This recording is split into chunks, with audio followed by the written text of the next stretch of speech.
Hello!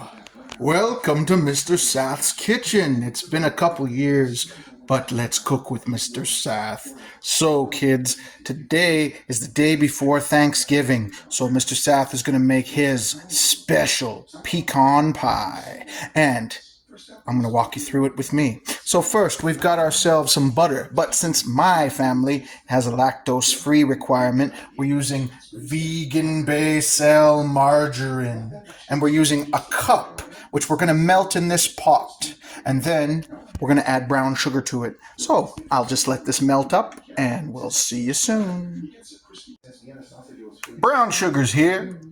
We've got 2 kilograms actually, because I'm trying to make about 6 pies today. So obviously we used 1 cup. Normally that's going to be like a quarter cup of butter. But what's going to happen is, now that it's all melted, we're going to stir the sugar into the butter, and we're going to do it slowly. We've got our heat set down low, and it's going to slowly add as much sugar as it will take until it gets nice and thick with no grease or butter separated on the top, and I'll give you a look at what that looks like. It also occurred to me that I forgot to say it's Canadian Thanksgiving. Sorry to my American friends, but I'll go shopping to celebrate your Thanksgiving. In any case, here we go. This is what I meant. There's no grease on top. It's all been stirred up. If you look at toward the edges, you'll see some pooling of butter, but that's okay. What I mean is you don't want to see a ton of butter on the top. And this is going to be ready to make our 6 beautiful pies, because we've got to go to Mrs. Sath's Thanksgiving, Mr. Sath's Thanksgiving, have our own pie and such. So we've got lots of pies that need to be made. But again, I started with a cup of butter, which means you guys will probably use a quarter cup, and I've used a whole kilogram of brown sugar, and it looks like I don't need to add any more. So I would say using about a pound of brown sugar for 2 pies and a quarter cup of butter, that'll work. But again, the sugar is all rational. It's all about getting the right consistency more than getting the right amount. But of course, if you use too much, you're going to need more pie shells. All right, moving on to the next step. All right, everybody, we got ourselves our brown sugar and butter cooling, because we don't want it to cook the eggs. Yes, it's eggs time. You're going to want to use about 3 eggs for every 2 pies. If you're just making 1 pie, 1 egg will do you fine. But 3 eggs for 2 pies is 9 of these things I need to use. Again, I'm making 6 pies. You guys aren't.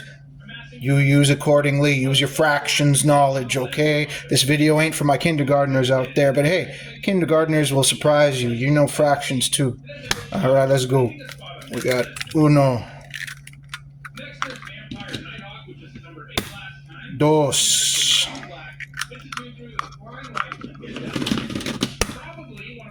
tres,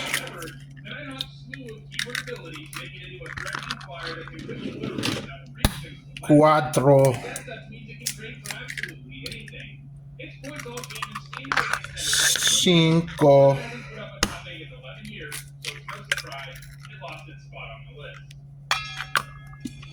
seis,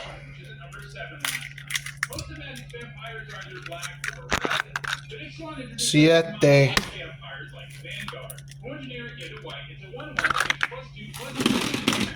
ocho. He was a good love bug. And nueve.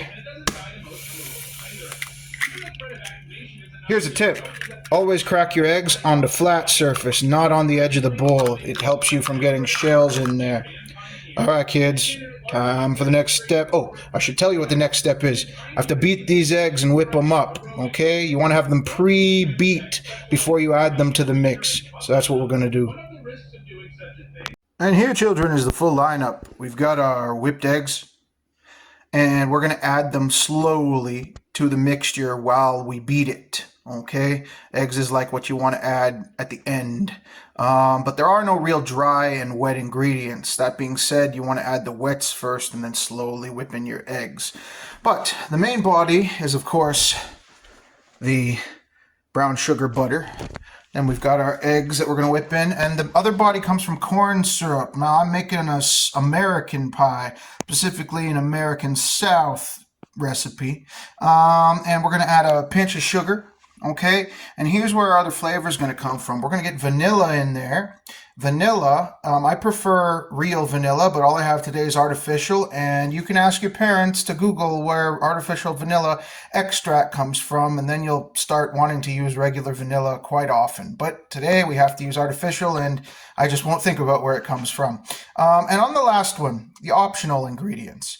You could add cinnamon, cloves, depending on what spices you want, but I have my own little fermented beverage here, which has been flavored with cherry and hops and honey. Okay, it's a honey base fermented beverage, and it is an adult beverage. However, I'm only going to be putting in about 1 shot per pie, but that means it's split between this fermented beverage and this one. This is a honey fermented beverage that you can get at the store, but again, it is an adult beverage. Now, to you adults there, I'm looking at you. It is okay to let your child eat this. Why? Because when you cook something, all of the adultness from the adult beverage cooks off. It's true. This is going to go into the oven for almost an hour, so it will cook off. Nobody is getting drunk from this. My children of age is almost 3 and almost 1, or he is 1. They will be eating this. They've ate it before. Do not worry, this is cooking science. And again, why do we add this? For the flavor. Again, mine is going to add some cherry wood flavor and some hops flavor and some cloves and spices, whereas this one is going to add the flavor of the charred barrel. And yes, if you are using an adult beverage, you should pick one that's been aged in a barrel. It will make the taste of your pie that much better. And again, the ratio is about 1 shot per pie. I've got 6 pies, so that means 3 of these, 3 of those. And it will be safe to eat. And that's the lineup. Oh, Mr. Seth has brought back his outrageous French accent because he has an outrageously large mixing bowl to put all these ingredients together. Yes, kids, I decided to also use some maple syrup for some extra flavoring. We got Canadian maple syrup, so it's Canadian and it's from the American South. So we're going to pop the lid on that and we're going to get our measuring spoon. And we're going to do about 1/8 of a cup. That should do it. And I'm making a mess because I'm trying to film at the same time. And we'll add that in for some extra maple flavor. You know what? I want more maple flavor. We're going to do a 2/8 of a cup. 2/8 is a quarter. So we're going with a 1/4 cup. Also went with 1 cup of corn syrup. And I believe I didn't say, but it's just a pinch of sugar. You don't need it. So it's a pinch per pie. So that's 6 pinches for this batch. And I think, the vanilla extract, it's just a little squirt as well. That one you can just rough it, however much vanilla you like. But remember, use the real stuff because that vanilla fake stuff I just put in there, Google it. It's terrible. Anyway, it'll taste good though. All right, time to whisk it all, or use the mixer, mix it all up, and slowly whisk in the eggs, and then we're ready to pour these over our pies. We're going to have to preheat our oven. Let's take this off. All right, we're going to want to go with a bake. We are going to want to bake at 355, and we are going to be baking this for...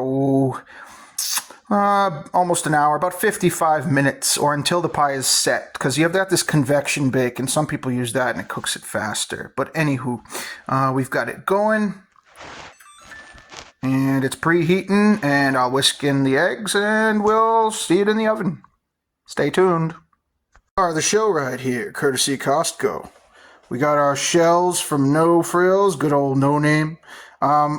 One day I'll do a video with Mrs. Sath where she knows how to make pie dough, but I ain't gonna bother right now. She's got the babies to take care of. And they're filled with pecans, as many as you desire. Just remember, the more pecans you add, the less filling you're going to use. I also can only cook 4 at a time, so we're going to save some of this for the last 2 pies. But you're just going to pour this over it, and you want to make sure you get it over all the pies. Over all the pecans. And then you can bake. Time to go. And that's the final product, kids. Again, still got 2 more to make, but we're going to cook at 355 for about 55 minutes or until the pies have set when you stick a toothpick in them and it comes out fairly clean with no liquid on it. Now, it can have goo on it, but not liquid. All right, let's do it. And there you have it, kids, all done. One last reminder from Mr. Seth. Make sure you rotate your racks if you're using 2 racks. As you can see, these ones got much darker, but those ones were on the bottom. We're going to cut them open, and that's going to be done. But, oh, wait, it's been years. There's Emery! Hi, Emery. Don't mind the laundry. Anyway, look at Emery. But there's another one. It's good old Yutz. Hi, Yutz. Say hi. Oh, yes. Yeah, this has been Mr. Sath's Kitchen, cooking with Mr. Sath. After many years, we're back. Hope you enjoy your pecan pies, and happy Thanksgiving to you.